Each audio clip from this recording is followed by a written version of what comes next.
Hello student, आज की class में हम लोग देखेंगे अरे। तो सबसे पहले उसका डेफिनेशन देखते हैं। अरे क्या होता है? तो अरे ये सेम डेटा टाइप्स के वेरिएबल का कलेक्शन होता है। सेम डेटा टाइप्स के वेरिएबल का कलेक्शन कहने का मतलब ये है कि जैसे आप डेटा टाइप पढ़े हो, डेटा टाइप में क्या क्या पढ़े हो? आप इंटीजर पढ़े हो, ठीक है, फ्लोट पढ़े हो, कैरेक्टर पढ़े हो। तो सबको मिक्स नहीं कर सकते। सबको मिक्स ना करके हम क्या करेंगे, कोई एक डेटा टाइप को लेके क्या करेंगे, हम अरे बनाते हैं। ठीक है, अब देखो अरे का डेटा टाइप कोई सा भी हो सकता है, चाहे आप उसको इंटीजर लो, चाहे कैरेक्टर लो, चाहे फ्लोट लो। ठीक है, तो अरे का डेटा टाइप कोई सा भी हो सकता है। और अरे जो है अपने लोकेशन पर किसी अपने पास वाले मेमोरी को क्या करता है, स्टोर करता है। ठीक है, और अरे का इनिशियलाइजेशन जो है वो 0 से शुरू होता है। यहां देखना, ये हो गया आपका अरे। अब इसका इनिशियलाइजेशन कैसे होता है? ये जैसे बना लिया हम लोग अरे,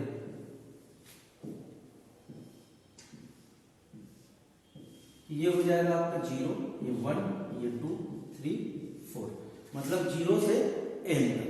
ठीक है, कहां से? 0 से n तक इसका इनिशियलाइजेशन होता है। मतलब आप ऐसा भी बोल सकते हो n-1।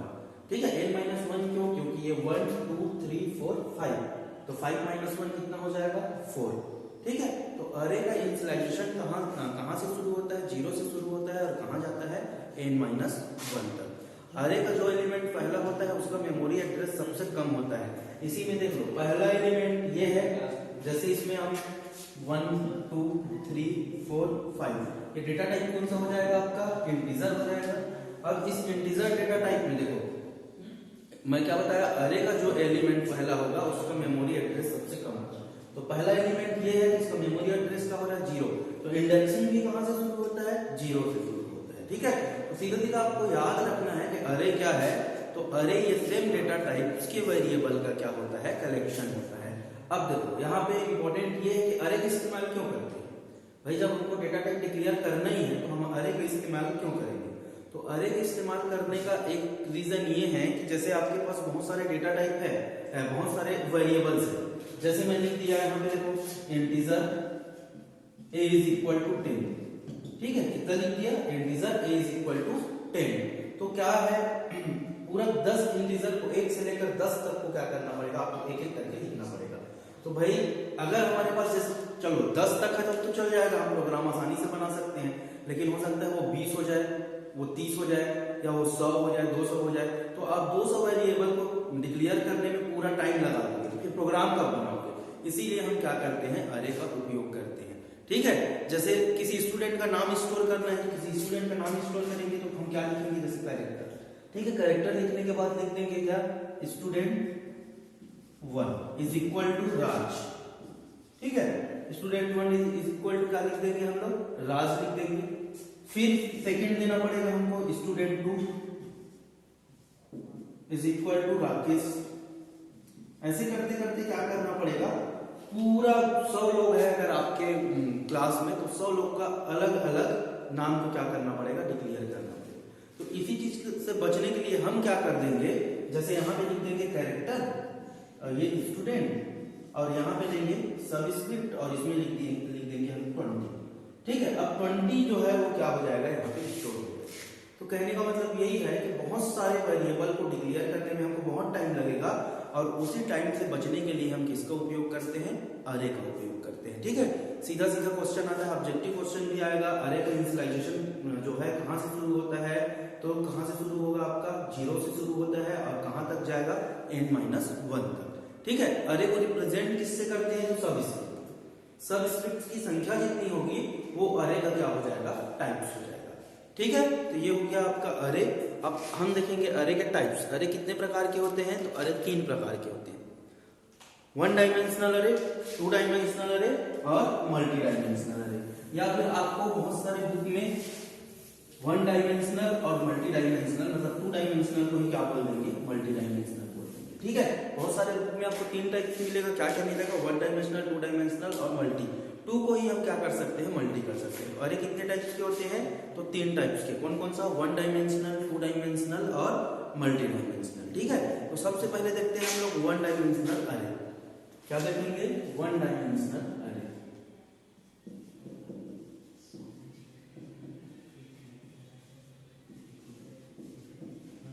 अब वन डायमेंशनल अरे, वन डायमेंशनल अरे क्या होता है? तो ऐसा अरे जिसमें सब स्क्रिप्ट की संख्या कितनी हो? 1।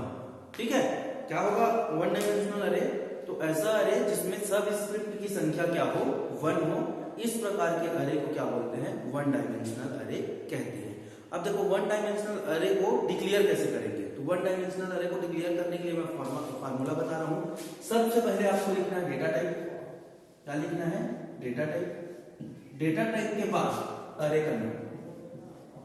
ठीक है, अरे का नाम। पहले क्या लिखेंगे आप? डेटा टाइप लिखेंगे, फिर आप क्या लिखेंगे? अरे का नाम, फिर साइज ऑफ अरे। क्या लिखेंगे? साइज ऑफ अरे। ठीक है, ये क्या हो गया? वन डायमेंशनल अरे को क्या करना? तो वन डायमेंशनल अरे को इनिशियलाइज करना। इसके बाद लिखेंगे, ये फार्मूला हुआ, मतलब सिंटेक्स। सबसे पहले हम लिखेंगे डाटा टाइप, फिर अरे का नाम लिखेंगे, फिर क्या लिखेंगे? उसका साइज। तो एग्जांपल देखो, जैसे आप डेटा टाइप ले रहे हो तो डेटा टाइप में आप ले रहे हो मान लो इंटीजर। हम क्या ले लिए? इंटीजर। अब अरे का नाम, अरे का नाम आप अपनी सुविधा अनुसार कुछ भी रख सकते हो।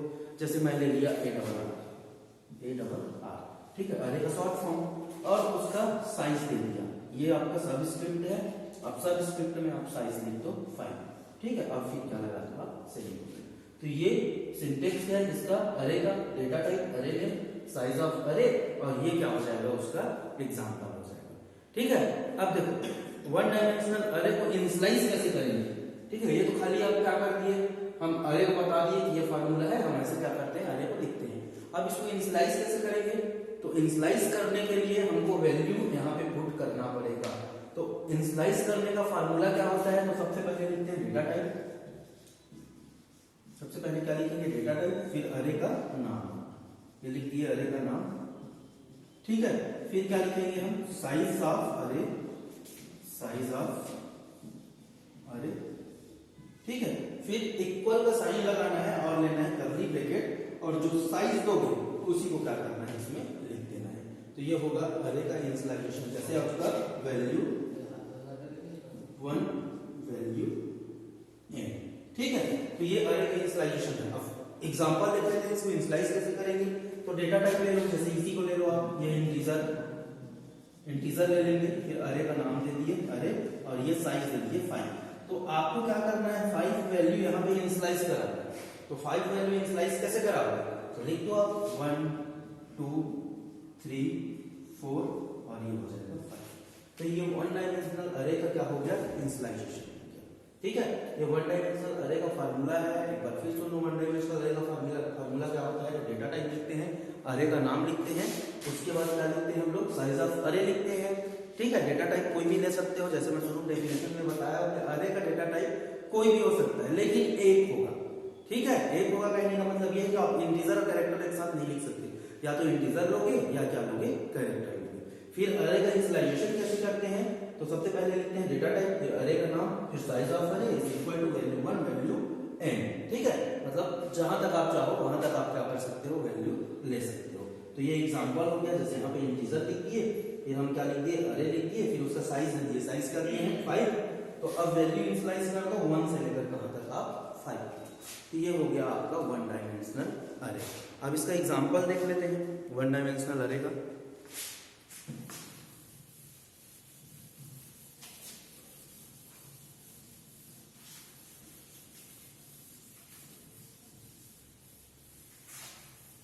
सबसे पहले क्या लिखेंगे हम लोग? सबसे पहले सोर्स कोड लिखेंगे, हेडर फाइल। हेडर फाइल कौन सा दे रहे हैं हम लोग? C++ में आपका has include iso stream .h। ठीक है, यहां से शुरू करेंगे। उसके बाद फिर हम ले लिए मेन इंटीजर मेन फंक्शन। क्या लिख देंगे? Integer main function. फिर हम इसको क्या कर दिए? ओपन कर दिए। अब ओपन करने के बाद इंटीजर क्या ले लिए? इंटीजर ले लिए। अब इंटीजर ले लो, एक वेरिएबल दे दो आई। एक वेरिएबल क्या दे दिए? आई दे दिए। उसके बाद नम 5 साइज दे दिए हम लोग। आप साइज जो भी दो, ठीक है, मैं 5 दे रहा हूं, उसका मतलब ये नहीं है कि आप भी क्या दो 5 दो, आप अपने सुविधा अनुसार साइज को छोटा बड़ा कर सकते हो। अब क्या करो, यहीं पे आप इसको इनिशियलाइज कर दो। तो 1, 2, 3, 4 और ये हो जाएगा आपका 5। ये अरे को क्या कर दिए हम लोग, अरे को इनिशियलाइज कर दिए। अब देखो अब क्या करना है हमको, फॉर लूप चलाना है। फॉर वाला प्रोग्राम आप पढ़ चुके हैं। फॉर लूप में क्या करोगे, सबसे पहले फॉर लूप में क्या किया जाता है, तो वैल्यू को इनिशियलाइज किया जाता है। तो हम वैल्यू कहां से शुरू कर रहे हैं, तो i इज इक्वल टू 0, ठीक है, कहां से, i इज इक्वल टू 0, फिर i less than 5। Less than मतलब 5 के बराबर नहीं जाएगा, 5 से छोटा, मतलब 0 से लेकर कहां तक आप जाएगा, आपका 4 तक। उसके बाद क्या कर दो, i प्लस प्लस इंक्रीमेंट, ठीक है, कौन सा ऑपरेटर हो जाएगा आपका, इंक्रीमेंट ऑपरेटर हो जाएगा। ये आपका क्या हो जाएगा, ये ओपन हुआ है, पर फॉर लूप भी क्या हो जाएगा, ओपन हो जाएगा। उसके बाद क्या करा दो आप, सी आउट। अब सी आउट कराने में बाद क्या लिखेंगे आप, अरे नंबर इज, ठीक है, अरे नंबर इज, और हम लिख दिए यहाँ पे क्या, जो अपन नाम दिए, क्या नाम दिए हैं, नाम, ठीक है, नाम दिए हैं। और क्या लिखेंगे, किसको प्रिंट करा रहे हैं, आई को प्रिंट करा रहे हैं। उसके बाद लिख दो एंड लाइन, लाइन खत्म करने के लिए हर नया लाइन में क्या करेगा, वो प्रिंट करेगा। ये हो गया, ठीक है। उसके बाद ये ओपन का क्या हो जाएगा, क्लोज। फिर आप यहाँ मेन फंक्शन में डेटा टाइप लगाया, कौन सा डेटा टाइप लगाया, इंटीजर। तो यहाँ पे क्या लिख देंगे, रिटर्न 0। रिटर्न 0 क्यों, क्योंकि हम जो मेन फंक्शन है उसको क्या लिए हैं, इंटीजर लिए। अब ये 2 बार ओपन, 1 बार, और ये क्लोज, 2 बार क्या हो गया आपका, क्लोज हो गया। अब देखो इसका आउटपुट कैसे शो करेगा, जब इसको आप रन कराओगे, मैं रन कराने का बता दूंगा आपको। तो इसका आउटपुट कैसे शो होगा, तो अरे नंबर इज 1, ठीक है। वैसे आपका अरे नंबर इज 2, ठीक है। फिर तीसरा होगा इसी प्रकार 3, फिर चौथा 4, और ये भी हो जाएगा आपका क्या, 5। ये होगा 1 डायमेंशनल अरे का प्रोग्राम, ठीक है। तो इसमें अगर कुछ डाउट होगा तो आप क्लियर कर देना। इसमें डाउट इसलिए नहीं आएगा आपको क्योंकि फॉर लूप में हम इस प्रोग्राम को बनाए हैं, बस एक लाइन ऐड कर रहे हैं। कौन सा लाइन ऐड कर रहे हैं, अरे। हम वहां क्या करते थे, 5 वैल्यू अलग से लेते थे, लेकिन अरे में हम उसका क्या दे दिए, साइज दे दिए, ठीक है। तो कुछ डाउट होगा तो आप क्लियर कर देना। Thank you.